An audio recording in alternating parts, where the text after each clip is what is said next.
Salam budaya Rahayu Sagung Dumadi. Saya ingin memberikan satu renungan ya. Ada sebuah pertanyaan di mana menanyakan, kalau Tuhan menciptakan alam semesta, menciptakan kehidupan, menciptakan isinya, manusia, binatang, hewan, ya, kemudian pepohonan.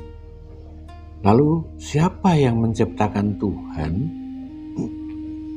Nah, pertanyaan Tuhan diciptakan oleh siapa ini sebetulnya bukanlah salah. Tetapi justru ini tanda akal sudah sampai batasnya. Nah, tapi di dalam sastra Jendra sangat jelas, karena sastra Jendra, ajaran sastra Jendra itu monoteisme. Maka kalau kita lihat ada beberapa YouTube yang menyatakan Tuhan tidak ada, itu masih memaksakan logika, ya.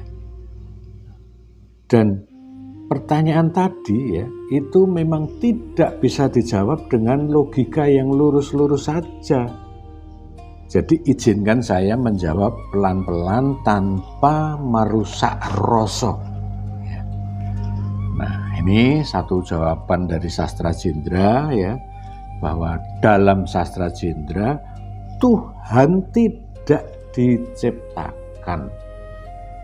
Karena yang diciptakan itu selalu berada dalam suatu titik waktu. Sedangkan Tuhan adalah asal dari waktu itu sendiri. Ya. Sing wiwitan ora kawiwitan. Sing ono ora kaanan. Sing dadi ora kadadean. Ya. Lah ini kata kaanan ini juga berbeda dengan kahanan. Kalau kaanan ini menunjukkan keberadaan batin, rasa ono. Kalau kahanan itu konkret, duduhaken situasi, kondisi, keadaan yang kasat mata.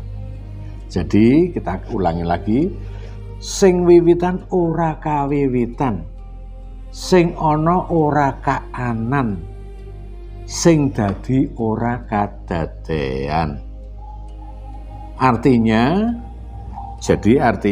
ya, yang menjadi awal tidak memiliki permulaan, yang ada tidak diadakan, yang menjelma tidak dijadikan. Jadi kesalahan umum cara berpikir, pertanyaan itu lalu siapa yang menciptakan Tuhan? Nah, inilah sebetulnya akal memaksa Tuhan masuk ke rantai sebab akibat. A diciptakan oleh B, B diciptakan oleh C, lalu Tuhan oleh siapa?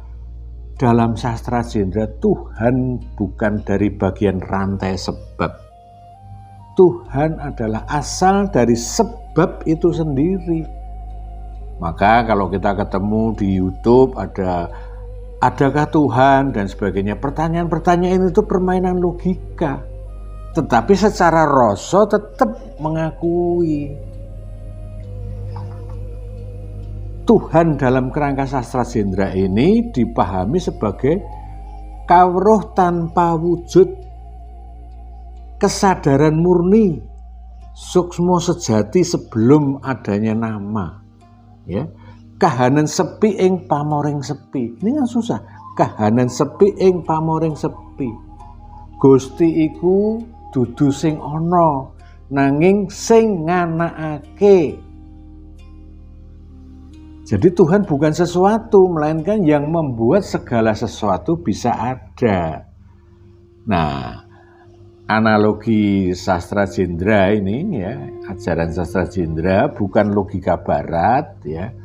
Ya, itu bisa kita bayangkan kalau kita ada pertanyaan-pertanyaan atau perkalimat, misalnya bayangan ada karena cahaya, gerak ada karena kesadaran, Waktu ada karena kesadaran akan berubah. Lalu apakah cahaya diciptakan oleh bayangan? Tidak. Bayangan lahir karena cahaya. Tapi cahaya tidak lahir dari bayangan, kebalik. Begitu pula alam semesta adalah bayangan. Tuhan adalah cahaya. Maka kita harus jujurlah ya. Tuhan dalam sastra Jendra ini, Tuhan tidak diciptakan.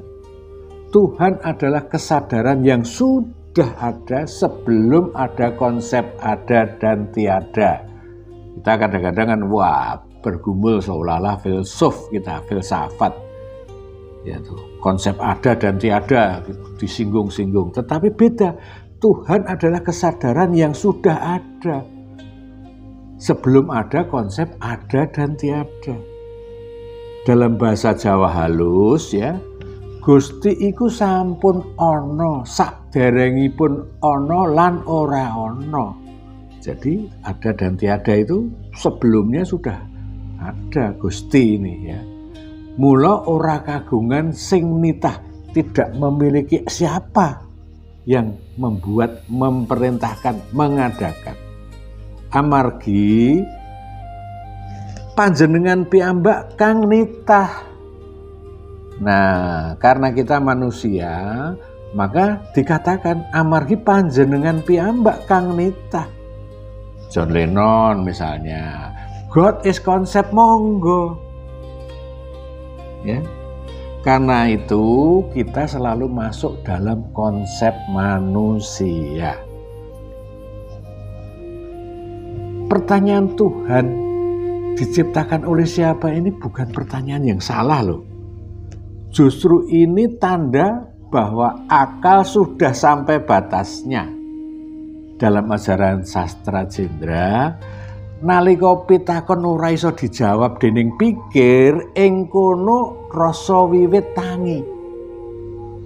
Ing kono rasa wiwit tangi. Jadi perasaan kita bangkit. Dan disitulah laku spiritual dimulai. Karena manusia selalu memiliki tanya, ingin mencari validasi. Nah, disitulah laku spiritual dimulai dan bukan merupakan jawaban verbal, melainkan dengan eleng lan sumarah. Marilah kita merenungi suatu yang sederhana tetapi cukup dalam. Ini renungan dari Sastra Jendra Living Academy. Saya sebagai sesepuh Tony Yunus Kanjenggung ya, pagi ini sengaja memberikan satu santapan rohani. Matur nuwun, salam budaya rahayu sagung dumadi.